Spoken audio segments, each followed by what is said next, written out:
This is the RKI GX-2012 4-gas monitor.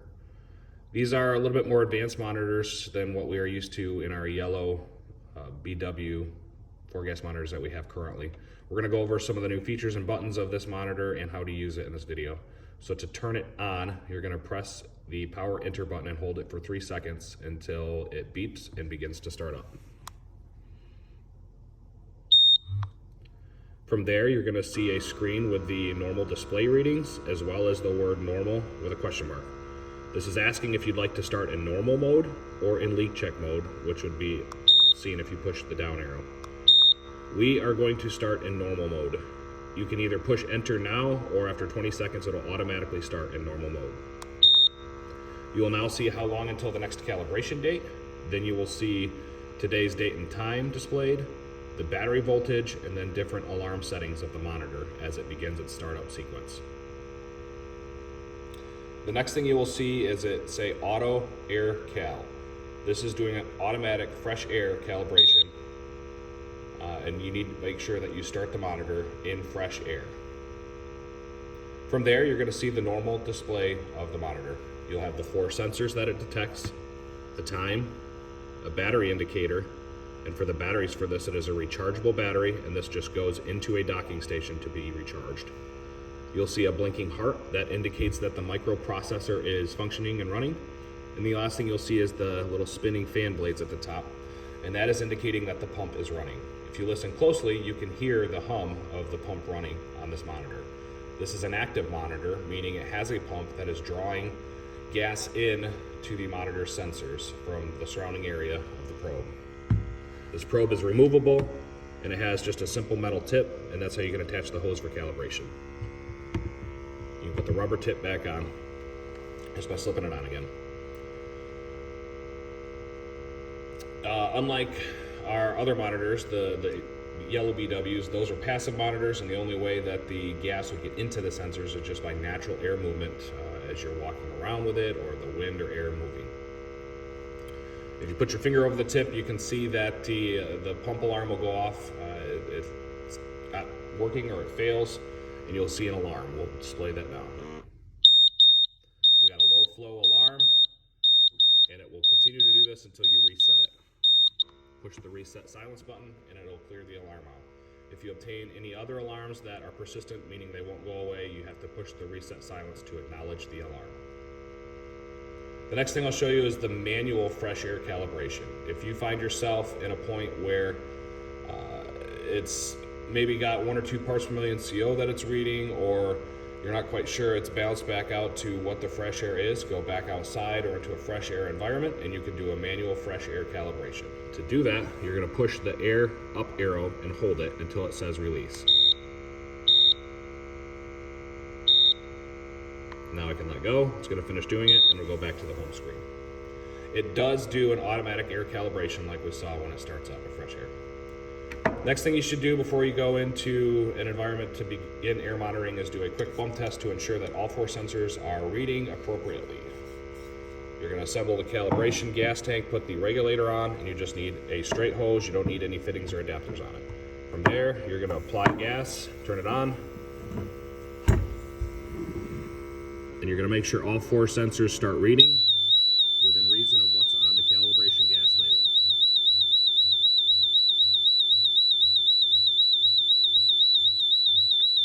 You can also take the rubber tip off and put that on the tip as well.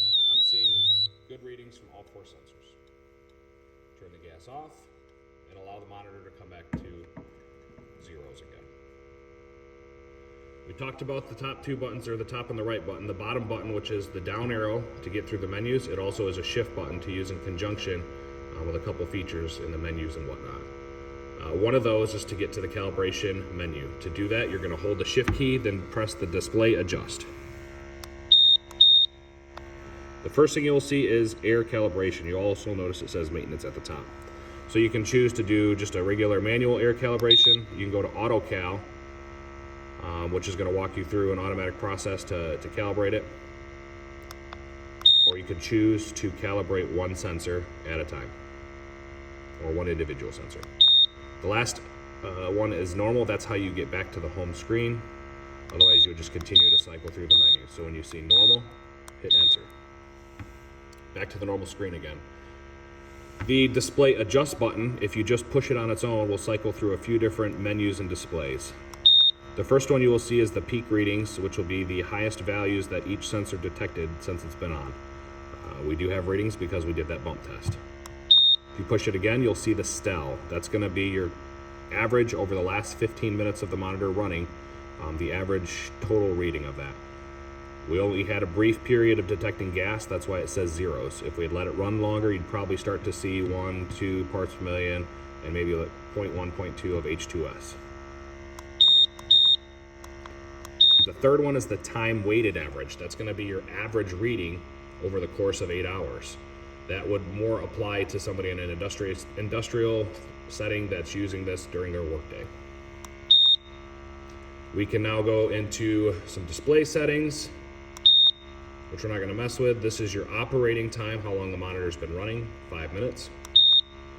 Today's date and time, this would be how you would adjust it. This is how many hours are left in the data logging memory bank. Not something we'll probably really ever use. It's more, like I said, for the industrial side of things. This would be how to clear that data log. This would be to change the user ID and to change the station ID. Again, that would be for multiple monitors running and they're using the data log stuff over the course of multiple work days to see what the readings were. The next would be the receive data for the data logging. This is the bar hole function that we will not be using. And then you're back to the normal screen. Another feature that we can do with this monitor, because it is an active monitor with a pump, is we can apply a remote sampling hose and wand to it. Slide this back here. So we've got the hose with a connection and this remote wand. You'll see there's some cotton in there and some filters. That's just designed to help prevent any moisture getting into the monitor. One thing to keep in mind when you use this is it's going to take a lot longer for the gas to get to the monitor, as it has to travel through the tip and all the way through the hose and be pulled in by the pump and then get to the sensors. So you need to be more slow and methodical as you do that. To do this, you're going to push down on the clear top right here and give it a quarter turn. That'll come off. Oh, I stand corrected. Actually, we don't want the whole clear piece off. You just take the rubber tip off and it snaps on the metal probe. So you snap that on, and I'm going to use the calibration gas to demonstrate how long it actually takes now for the gas to hit the monitor.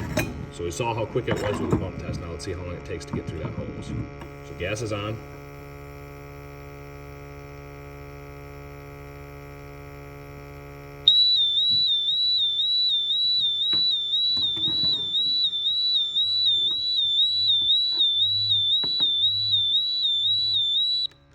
You can see how much longer the response time of the monitor was there. So keep that in mind when you're monitoring with the sampling probe.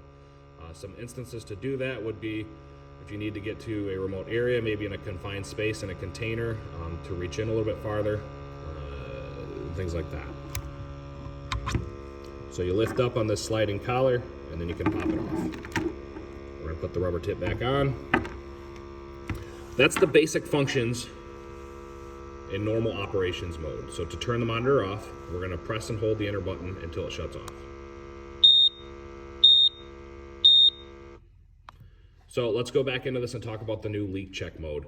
The leak check mode allows us to have the ability to monitor flammable explosive gases a little bit more finitely. Our current monitors start detecting at 1% LEL. The LEL sensor is calibrated to methane gas. So again, when you see 1% on the monitor, that isn't 1% LEL, it's 1% of methane's LEL, which is 5%. So the lower explosive limit of methane is at 5% of the atmosphere, which is 50,000 parts per million. So when you see 1% LEL on your four-gas monitor, that is going to be 5,000 parts per million. You can start seeing, that's 500 parts per million. With the leak check mode, you can start seeing you can start seeing methane or other explosive gases at 100 parts per million instead of the 500 you would see with the 1% on normal operation mode. So let's turn it on and show you how that works. So again, start the monitor up.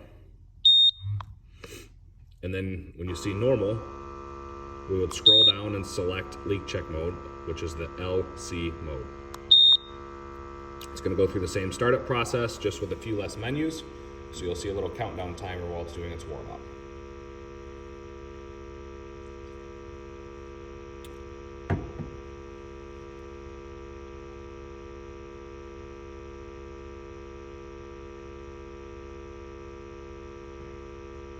It's going to be a little bit different display screen once it starts. It's more of a bar graph, and it will start reading in parts per million.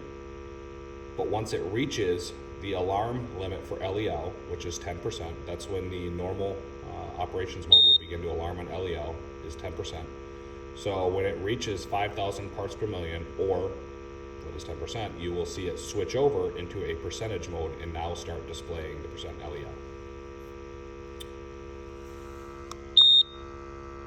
All right, so right here you can see that bar graph. There's nothing there, and it's saying right now we have 0 parts per million. It's going to read in 100 increments. You won't see any uneven, you won't see any random odd numbers. You won't get like 62, 137. It's going to be in equal hundreds. So I'm going to turn the calibration gas on so you can kind of see it. Again, this is designed to help you figure out where the leak's coming from, and that's why there's like the bar graph, and you'll see the numbers go up and down. So I'm going to introduce some gas to it from a distance so you can start seeing that.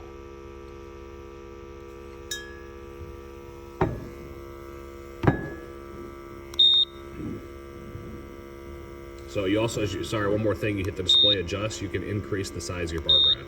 You go from 0 to 500, 0 to 1,000, and we're gonna go right up to 5,000. So if you look right now, it's starting to pick up.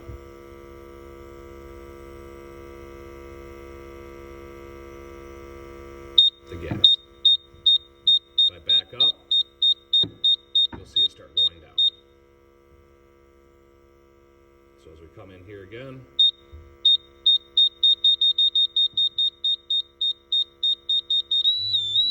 see how it jumped to percentage now?